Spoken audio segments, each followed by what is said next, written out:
Man, it's been a while since we last did an audiobook, but now with the latest book in the Fazbear Fright series coming out very, very soon, tomorrow, I believe, actually, I think it's about time that we do a new audiobook. I'm going to be reading the preview today, but when the book comes out, I'll read the rest of it.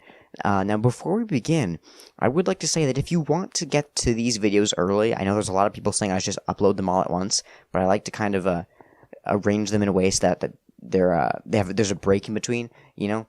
But if you want to get to them as soon as I make them and upload them, if you're a patron on patreon.com/Elementia Studios, you can access every video that I make early.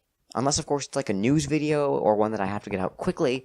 I try and get them up there, including the audiobooks, for patrons to access early, up to 10 days before I release them. So for things like this audiobook, that means you can hear the story up to 10 days earlier than you normally would, which I think is pretty cool. But self-promotion aside, let's get to the story. The sun erupted from behind low-hanging gray clouds that nearly blinded Bob. He squinted, glowered, and flipped down the visor as he slowed to maneuver his anemic minivan around the millionth sharp curve on this seemingly endless winding road carving its way through thickly forested mountains. That's just great, Bob thought. The only thing he'd been looking forward to about this trip was the predicted rainy weather. His family was bummed about it, but he was secretly gleeful. Rain meant the flurry of activities would be read a book. "Honey, look at that," Bob's wife, Wanda, sang out. "Sun!" "Oh, is that what that is?" She playfully smacked his shoulder. "Hand me my sunglasses," Bob said. Bob took his eyes from the road for a couple seconds and watched Wanda lean forward to dig the sunglasses out of the glove box. He admired her shiny auburn curls and the soft contours of her profile. Wanda was petite, pale, and freckled, with small features. Even after 12 years of marriage and 3 kids, she was still the pretty, perky cheerleader he'd fallen for. The only difference was her clothes, having traded her pom-poms and pleated skirts for the latest fashion. Today she was wearing high-waist short black shorts and a netted lavender top over a black tank. The top fell off one shoulder. It looked great. Eyes back on the road, Bob put on his sunglasses. Then he took a couple seconds to check himself out in the rearview mirror. A couple seconds was all it took to confirm that he didn't look like the jock he'd been in high school. Gone was the long, thick black hair, the sharp jawline, the mischievous dark brown eyes, and the wide, carefree grin. In their place were thinning, graying short hair, soft jowls, tired muscles had gone wherever too much of his hair had gone. He didn't have enough time to work out, and it showed. Bob quickly shifted his attention to the drive. He pulled the minivan into the right lane as the road started climbing upward, and the 2 lanes turned into 3, creating a passing lane. 2 sporty sedans pulled out from behind Bob to zip right by. Bob sighed. "I miss my MG." Wanda glanced at him and wouldn't take the bait. She never did. She'd talked him into selling his beloved MG when they had their second child. He'd regretted it ever since. He missed everything that always made him feel manly. And young. Bob shook his head and tried not to inhale the scents of the minivan. Peanut butter, dirty socks, and grape juice. "Guess what, everyone?" Wanda called out. "What?" the kids chorused. "They've changed the forecast." Wanda did a little happy dance in her seat as she looked at the phone's screen. Bob was surprised the phone still had service. It felt like they were thousands of miles from civilization. "Instead of 80% chance of steady rain," Wanda said, "it now says 20%. We're going to have sun." "Happy sun, smiling sun, some come out to play," Bob's 3-year-old daughter Cindy began singing off-key. "Bright sun, friendly sun, it's a beautiful day," Wanda joined in with Cindy. Cindy giggled and started in on the grating melody again. Her curly auburn pigtails bounced as she bopped through the song. What Cindy lacked in singing talent she made up for in cuteness and enthusiasm. Freckles and a happy grin won over everyone who met her. "Come on, let's all sing," Wanda called out. 7-year-old Aaron, next to Cindy, sat in the car seat he was excited to be growing out of soon. He shared his sister's freckles and auburn hair, as well as her energy, and predictably joined in the singing. Tyler, 10, lanky and dark with broad shoulders that telegraphed the athletic build he'd soon have, lounged in his own space in the 3rd row of seats. Tyler liked to set himself apart because he was the oldest, but he was still young enough to want to be included in the family fun. He still loved game night, movie night, Sunday picnics, and sing-alongs. Now he did his part by providing a beatbox backup. "Happy sun, smiling sun, some come out to play." Bob's family sang. "Come on, Bob," Wanda cajoled. "Sing." Bob grunted, then ground his teeth when his family went through the 2 lines at least half a dozen times. Give me some classic rock and I'd belt out with the best of them, Bob thought. But he wasn't going to sing about the stinking sun. Bob kept his lips pressed together and his eyes on the road, where the still wet pavement was glistening in the newly shining sun. The double yellow line was a tether pulling the minivan inexorably towards its destination. Bob might be driving, but he had no control. Not really. When was the last time he'd had control? Before Tyler was born? When he and Wanda married? Before they met? Since he was born? Was control an illusion? Finally the song wound down, and Aaron asked the age-old question. "Are we there yet?" "Are we there yet? Are we there yet?" Cindy parroted. "How much farther? Are we there yet?" Wanda asked Bob. "Not you too," Bob said with a sigh. Wanda laughed. She looked at the map she had unfolded and answered her own question. 27 more miles, she said. Bob found it endearing how Wanda insisted map reading was more fun than using a GPS. It was one of the many quirks he loved about her. Making up songs, like the Dumb Son song, was one of the many quirks he wasn't so crazy about. Harping continually on family togetherness was one of the quirks he truly hated. When Tyler had been young, it wasn't so bad. Taking his son on fishing trips and to ball games was no trouble at all. Even the hikes Wanda had planned were fun. When Aaron was born, the family activities had gotten more complicated, but they had still been doable. Adding Cindy to the mix had raised the chaos factor tenfold. Cindy wasn't a brat or anything, she was actually a very sweet child. But her energy level was through the roof, and for some reason all that did was amp up the boys. Lately it seemed like Bob never got any peace and quiet, even at night. He could be sure that more than one of his kids would end up diving into bed with Wanda and him at some point, every night, without fail. Where Bob used to have time to himself, now his time belonged to everyone except him. His work took a slice, his kids took a slice, Wanda took a slice. He never used to begrudge the time Wanda took, but that was because she wanted his time for fun things. Now all she wanted him for was to put on one of his many family man hats. Coach, teacher, playmate, cook, handyman, driver, shopper, janitor, money earner. A couple months before, Wanda's best friend had told Wanda about Camp Atenia. Atenia is a Native American name that means rich, Wanda read, from the nearly magazine-thick brochure describing the place. We named our family-inclusive Camp Atenia because a man who has family is indeed rich, she kept reading. Isn't that beautiful, Bob? He'd said absently. Bob had thought Wanda was just reading about the place, the way she read about Greenland and Norway and Albania. Wanda wanted to travel, and she loved to research destinations, but it turned out Wanda was serious about Camp Atenia. "Why don't we just send the kids to camp and we can stay home and hang out in the hammock?" Bob asked when Wanda kept talking about it. He grabbed her and nuzzled her neck. "Just the 2 of us." Wanda wasn't buying it. Neither did she approve of the idea that they could go to a nice hotel and plop the kids by the pool so they could have some time alone together. He finally pulled out all the stops and suggested a high-priced resort that promised to entertain the kids while the parents lounged under big umbrellas on white sandy beaches. Bob wanted to relax. Wanda wanted something else. So here he was, on his way to Camp Atenia. Bob glanced in his rear-view mirror to find out why it was suddenly so noisy in the minivan. Now all 3 of his kids were engaged in some elaborate hand-clapping game. Wanda leaned forward, toward Bob. "Zoe and I used to love camp when we were little girls," she told him for the 10th time. "The only downside was that we had to be away from Mama and Daddy. Isn't it awesome we don't have to put the kids through that? We'll be all together for a full week." Awesome. If Wanda noticed his sarcasm, she ignored it. A deer ran across the road in front of the minivan, and Bob hit the brakes. Thankfully, the minivan hadn't been going very fast. It couldn't. It had no pick-me-up or steep grades, especially at high altitudes. Even though he easily missed the deer, Bob felt his blood pressure go up. "Can you keep it down?" Bob bellowed at his kids. "I'm trying to drive up here." Momentary silence. "Do you think there are fairies in there, Daddy?" Cindy asked him. She was staring out the side window at the dense forest crowding the side of the road. "Why not?" Bob said. Wanda had told him over and over that Cindy was extra sensitive. He could never burst her bubble. If she wanted to believe there were fairies, it was his job to go along with it. Wanda changed the subject. "So, what are we going to do when we get there?" she asked the kids. Bob groaned. Not this again. All 3 of them started shouting at once. "Big Bubbles, talent show, karaoke, scavenger hunt, puppets, paint rocks, trampoline, dancing, hula hooping, and gymnastics," Sandy called out. "Trampoline, archery, horseback riding, canoeing, tubing, mountain biking, and hiking," Aaron shouted. Agility, kayaking, diving, sailing, swimming, tug-of-war, running, ping-pong, volleyball, bungee jumping, and ziplining, Tyler yelled. Wanda laughed delightedly. She did this on purpose to spin up the kids. Bob was tempted to cover his ears with both hands, but obviously he couldn't do that and drive. And what about fishing, he thought. Bob loved to fish. Wanda hated it. But Wanda could manipulate with the best of them when she needed to. She'd used Bob's love of fishing against him when she was talking to him about the trip. When it became clear Bob was going to Capitania whether he liked it or not, Bob had comforted himself with the idea that he could wander off and fish on his own. That's when the truth came out. Well, you won't get to just go off by yourself, Wanda admitted. They have fishing tournaments, and maybe you can talk the boys into entering one with you. Why did everything have to be so organized? The kids kept firing out activities. Bob figured they'd have to stay for about 5 years to do everything the kids wanted to do.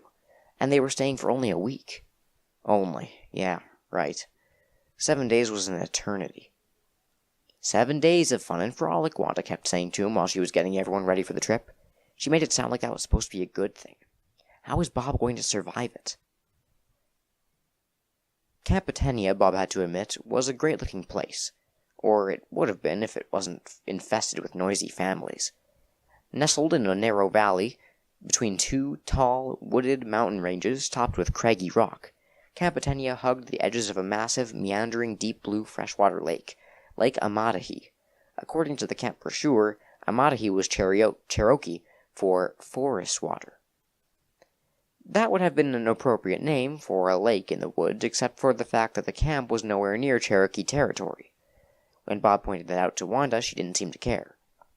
Accessed via a 10-mile dirt and gravel road that left the highway at the bottom of a steep grade, Capitania didn't announce itself until you were almost upon it. Then an understated rustic sign nearly hidden behind a maple tree reassured travelers that they were, in fact, in the right place. Capitania, just ahead. The camp itself was as picturesque as its surroundings. The main lodge was a huge log cabin flanked by 2 stone chimneys and an ample porch that ran along the front and sides of the building. The structure was covered with a shiny green metal roof.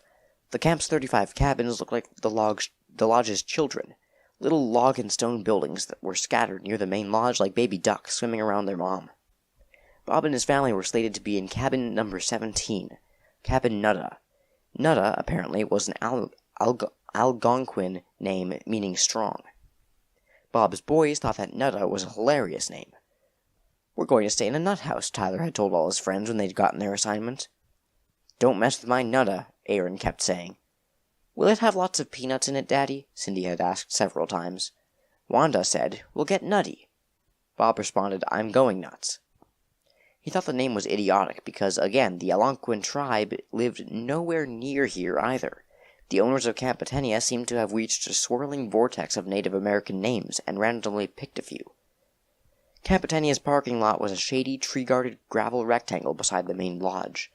When Bob pulled the minivan into the lot, he was reminded you couldn't drive your car to your cabin. "That would ruin the ambiance," Wanda said when Bob complained about it. "Is excruciating back pain from lugging all our crap also part of the ambiance?" Bob asked. Wanda smiled at him and applied fresh lip gloss. Well, I guess that answers that question, Bob thought. Now that he stood here next to a minivan crammed with luggage and toys, not to mention a cargo carrier stuffed with more of the same, Bob's back started throbbing just at the idea of getting everything to the cabin. And of course, Cabin Nutta was the farthest one from the parking lot. "It's right at the edge of the woods, Bob," Wanda had gushed when the cabin was assigned to them. "Oh, joy and bliss," Bob said. And here they were. One woman's heaven was another man's hell. Bob looked at the traitorous sky, which had traded all of its clouds for the vast expanses of pale blue. The sun was almost directly overhead, and it shined down with ferocity. Bob figured it must be at least 80 degrees, and the air felt heavy and muggy. Their feet crunching over the gravel, Wanda and the kids were practically dancing around the car. Cindy was spinning in circles, Aaron was doing some kind of dance, and Tyler was drumming on the minivan's hood. Wanda was calling out, "Hi, and how are you?" to everyone within earshot. "Look, Utterflea!" Cindy squealed. Bob followed the direction of Cindy's plump, pointed finger and saw a monarch butterfly disappear into a clump of salmonberry bushes. He flashed back to his childhood, remembering when his dad took him camping and they picked salmonberries to go with their fried fresh trout dinner. "Come on, Dad," Aaron said. "We have to get signed up or we'll miss out on all the good stuff." "Bob, why don't you go take care of all that?" Wanda handed Bob 4 sheets of paper covered with lists. He knew the lists were the activities each child had chosen, and the ones Wanda had decided they'd do as a family. He sighed. It was going to take all afternoon to do this. "The kids and I will go scope things out and start meeting people," Wanda said. "When you're done with the sign-up, you can bring stuff to the cabin." "Oh, I can? Goody," Bob muttered. "What's that, honey?" "Nothing." Bob watched his family scamper off, but he didn't move. He wished he could just get in the car and drive away. He looked at the driver's seat. What would happen if he did? The sweet scents of wildflower warred with the pungent exhaust smells, but overpowering both, the powerful aromas of juniper and pine commanded attention.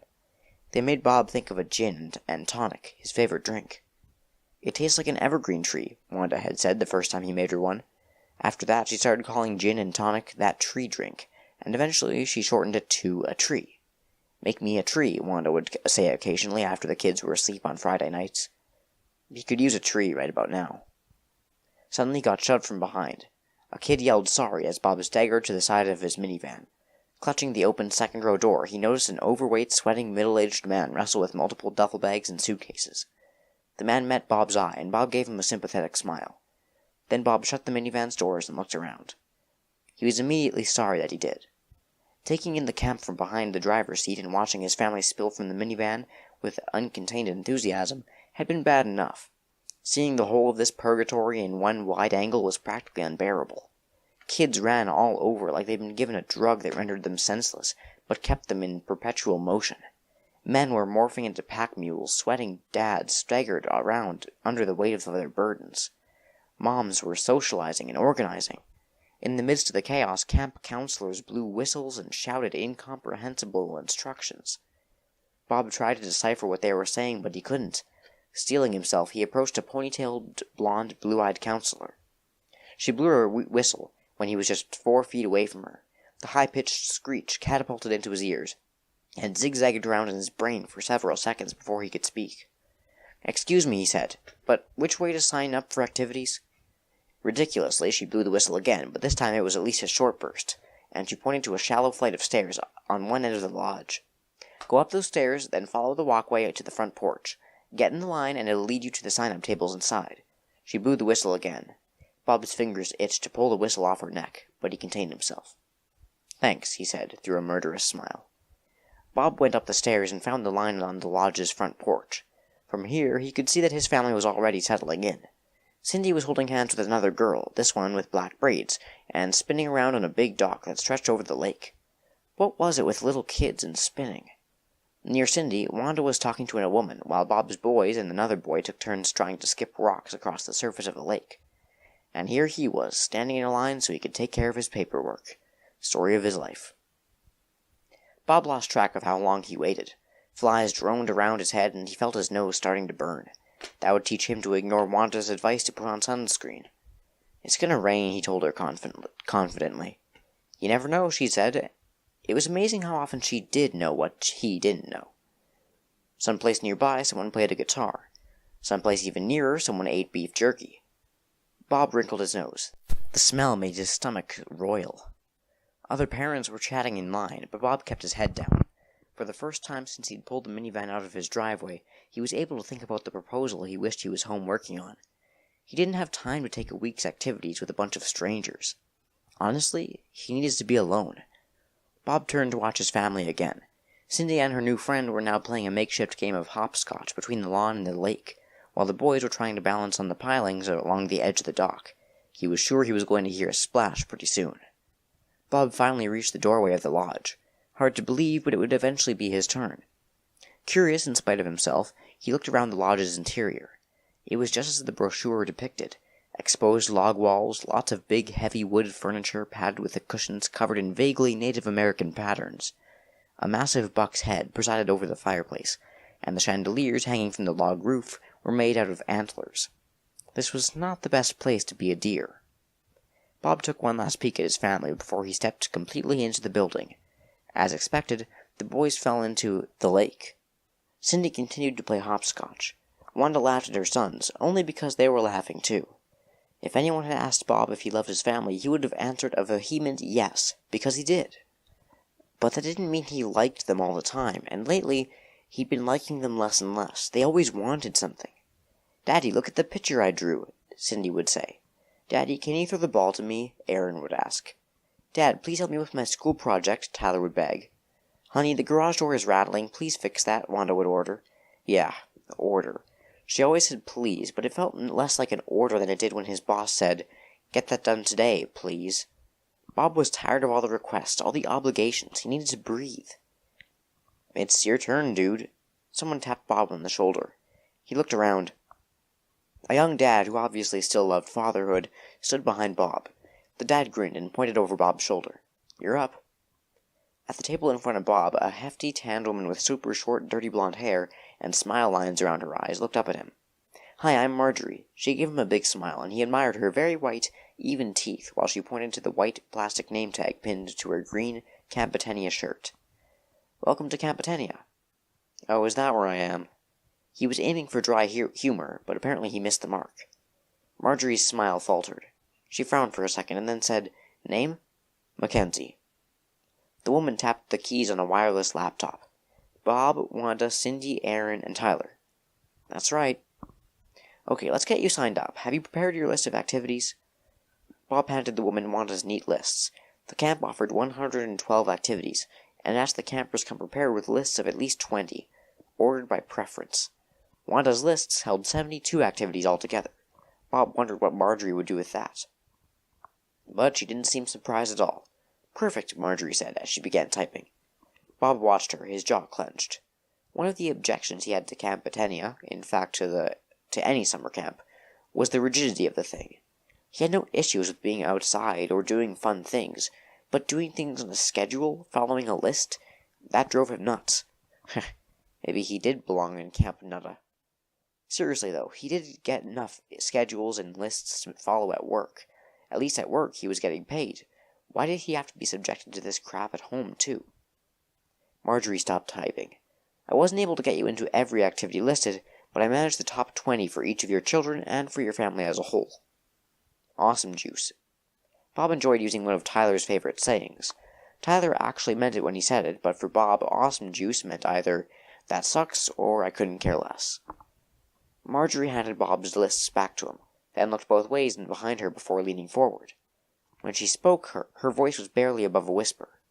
Bob heard, "Do you want?" but the rest was incomprehensible. He leaned forward. "I'm sorry?" Marjorie leaned forward, too. Her breath smelled like chocolate. "Do you want to sign up for a bunny call?" she asked. He must have misheard her. Bob asked, "What's that?"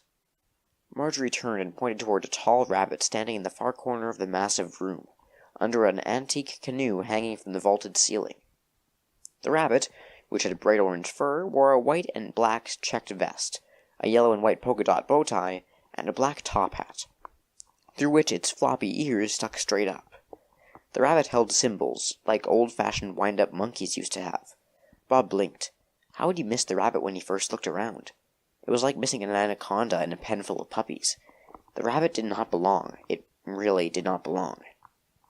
Bob was mesmerized by the rabbit for several seconds. He couldn't tell if the rabbit was a person wearing a costume or one of those creepy animatronic things he'd seen in a couple of restaurants his family had visited when they were young. In any case, it wasn't the kind of rabbit that made you want to cuddle up to it. Its eyes were a little too big to be friendly. They bordered on crazied. "Mr. Mackenzie? Bob?" Bob blinked. "Huh?" Marjorie grinned at him and winked. "When you sign up for a bunny call, the rabbit over there, his name is Ralpho, will visit your cabin." Bob looked at the rabbit. "Ralpho. He'll come into your cabin screaming, clashing cymbals, and spinning his head." Marjorie chuckled. "It's really something terrifying to behold." Bob could just imagine it. "It's quite the wake-up call," Marjorie added. Bob didn't get it. Wake-up call? Oh, right, I didn't say. Ralpho makes his rounds between 5 a.m. and 6 a.m. During that hour, he'll visit every cabin that signs up for a bunny call. It's a bit of a naughty prank we play on the children on their first day here. Most of them love to have that rush of terror when they're scared silly first thing in the morning. Marjorie chuckled again. In her low voice, the sound was reminiscent of a villain's devilish laugh. "Are you interested?" Bob looked from Marjorie to Ralpho and back again. He thought about his annoyingly happy family and their insistence that he spend his only week off this summer in this poorly disguised detention center for overworked dads. He thought about how long he'd stood in this stupid line, signing up for all the asinine activities. He thought about all the luggage he still had to schlep back to Cabin Nutta. Then he thought about how his family reacted to loud noises in the morning. That thought began teasing some of his good humor to the surface. Sure, he grinned. This was going to be a riot. Wonderful, Marjorie said. She tapped her keyboard again. There, all signed up. She smiled up at him, and he smiled back. It was Bob's first genuine smile of this day. It was the first moment since this trip that had been scheduled that he felt something other than resentment and annoyance. He even felt a little delighted. Marjorie leaned over to grab a stack of papers she'd just printed. She thrust them in front of Bob. If you could read these over to be sure you approve, and then initial each page. She handed him a pen. He sighed and read the excruciating lists again. He didn't approve at all, but he initialed the pages anyway. Marjorie beamed. Excellent. She shuffled the papers and stapled some of them together. Here are your schedules, she said.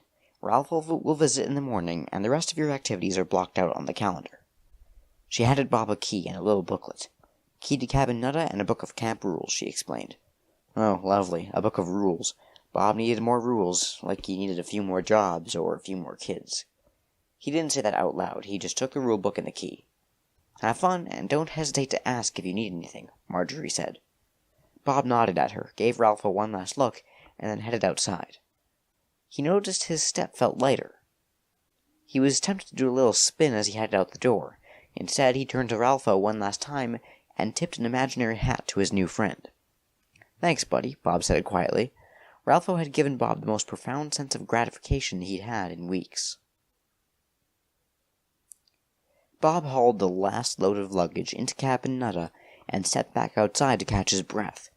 Basically an A-frame with a shallow porch, Cabin Nutta was a simple log structure with 2 small side windows, 1 picture window in the front, and a small window on the loft level. Bob shook his head at the cabin. It wasn't the 5-star hotel he had envisioned spending his vacation in. Bob, Wanda called. He went inside the cabin, and Wanda gave him what he'd come to think of as the look. The look was a lips quirked to the side with an eyebrows raised expression that meant, "You're not doing what I want you to do." "What?" Bob asked. "You need to get a move on. It's time for the opening day picnic," Wanda complained, bustling over to Bob and waving the schedule under his nose. "See? 4 p.m. We're going to be late." "No one is on time for picnics," Bob said. Wanda threw a pair of khaki shorts and a navy blue polo shirt in his direction. "Here, change into these. You smell like sweat." "You think?" Wanda's words sounded accusatory, and he wanted to ask her how he was supposed to have gotten all their stuff to the cabin without working up a little sweat.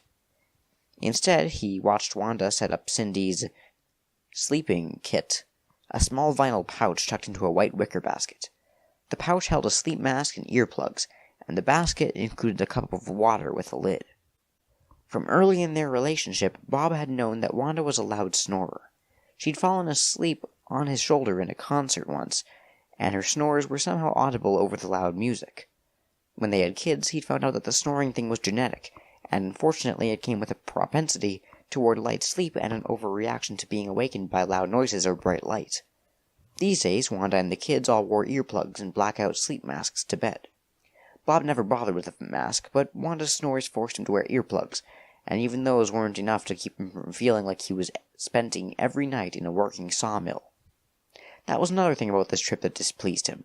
All 4 of his snoring family members in one small area? Bob didn't see a lot of sleep coming his way over the next 7 days. One of the reasons he got such a kick out of the bunny call was he thought it would mete out a bit of justice. If he had to be tortured all night, at least they'd get a little shock in the morning. Cabin Nutta was as basic on the inside as it was on the outside. On the first floor, the cabin held a double day bed with a pull-out trundle bed beneath, a table with 5 chairs, a chest of drawers, and a small refrigerator. A door led to a tiny bathroom. Up in the loft, 2 twin beds with matching nightstands were tucked under the roof's steep pitch. The cabin had no shelves or closets. Instead, coat hooks lined several of the walls, and low benches were set under the hooks, presumably to hold luggage. Wanda had already stabbed all of their suitcases neatly in rows. She also piled snacks, paper plates, and cups, and a roll of paper towels on top of the refrigerator. "I thought there would be bunk beds," Aaron had said when Bob reached the cabin. "Bunk beds would have been fun."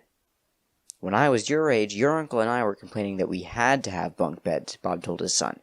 "We thought twin beds would have been fun." "Yeah," Aaron said, "but you're old." Bob wondered what that had to do with it. He didn't think of himself as old, although, with each passing day, the label got closer to sticking. But even if he was old, did old automatically mean wrong? He was beginning to think it did. Bob surveyed the cabin's beds, indulging in a moment's anticipation for the bunny call. Every bed in the cabin was covered in a red blanket, and the sheets were dark green. This gave the place a decidedly Christmassy feel that was heightened by the green and red striped curtains on the windows. Bob had thought it was a little weird and had said so when they first entered the cabin, but Wanda had insisted it's festive. "Exactly my point," Bob had said. Although the boys didn't like the lack of bunk beds, they did like one of the cabin's features.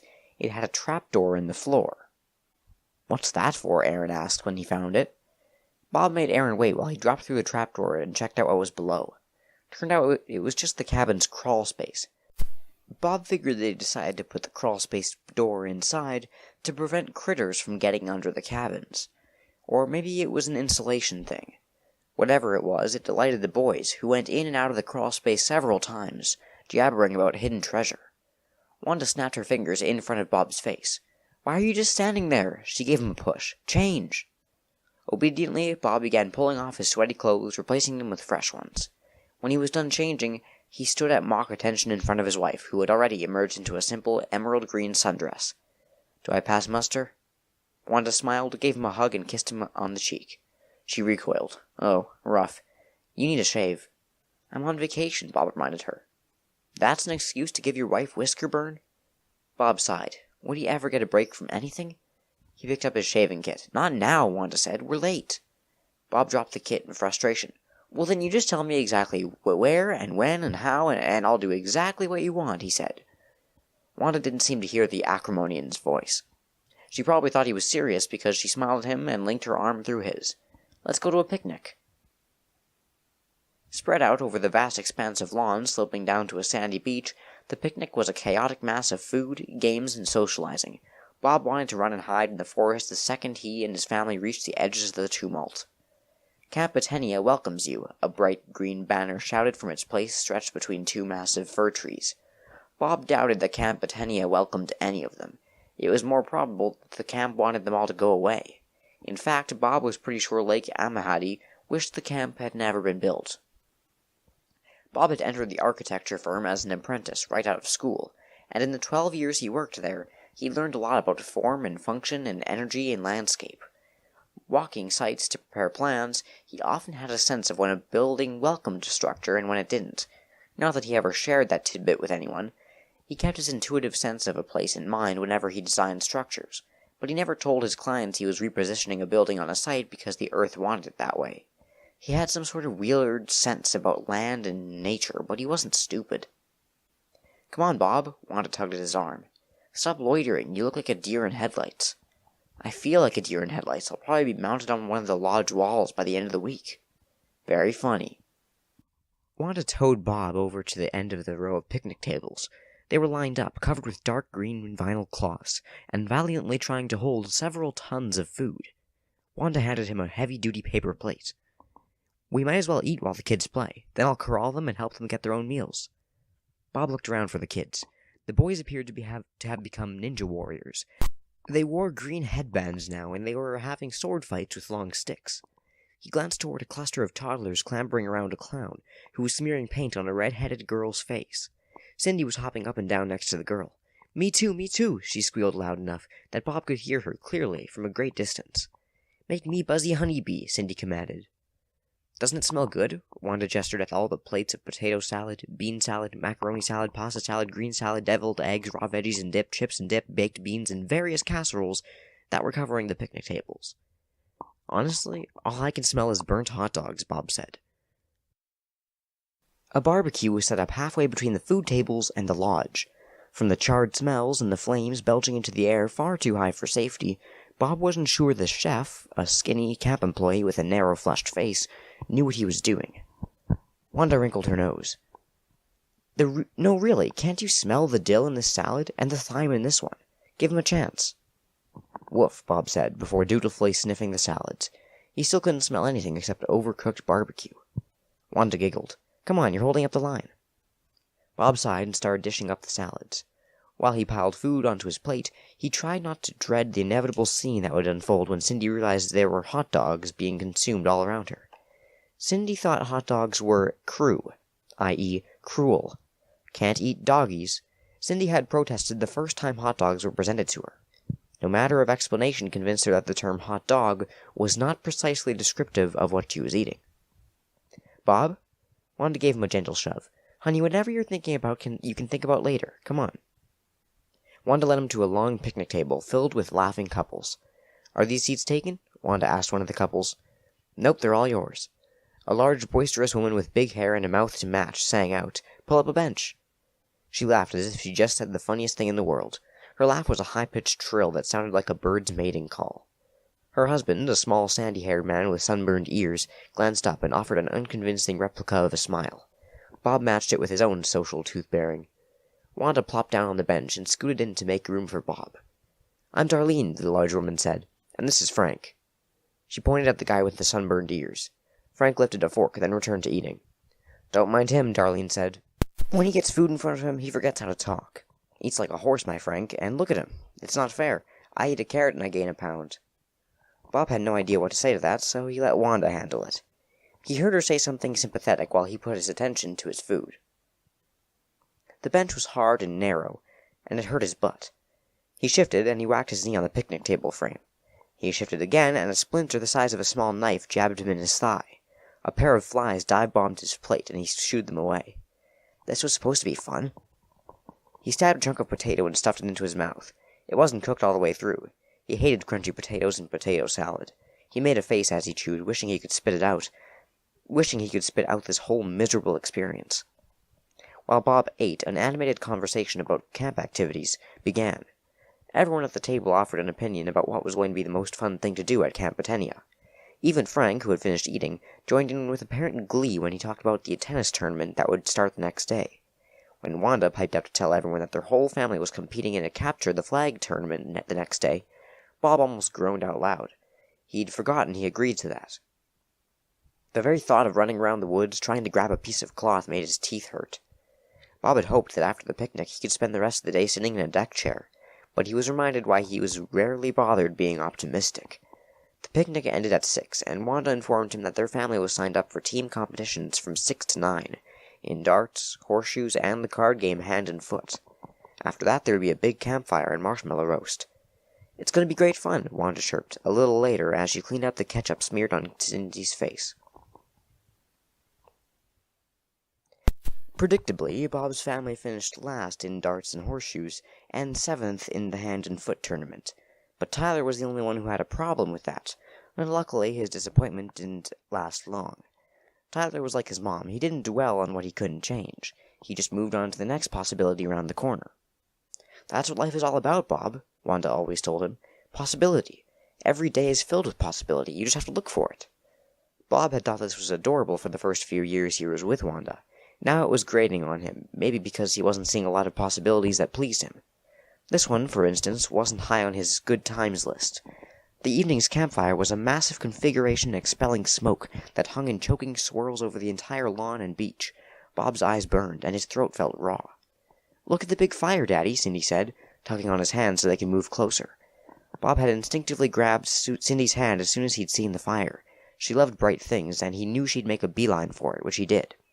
"Fire's hot, sweetie," he said. "We'll look at it from over here." He tried leading her to a pair of lawn chairs as well as away from the flames, but she was having none of it. "No, fire! Roost swallows!" Cindy demanded. Wanda took Cindy's other hand. "I'll take her. You go sit." Bob let go of Cindy's hand. "Thanks."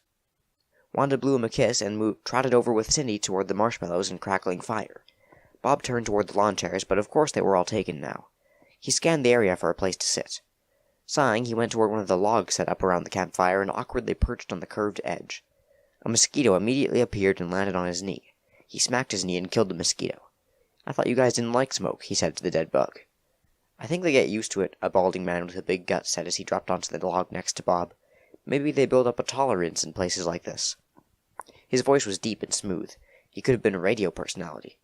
"Think so?" Bob said noncommittally. held out his hand. Bob Mackenzie. Stephen Bell. The man shook Bob's hand. Actually, he said, I think my theory's full of it. Mosquitoes don't live long enough to build up a tolerance. Did you know that the average female mosquito lives about 50 days, and the average male lives about 10 days?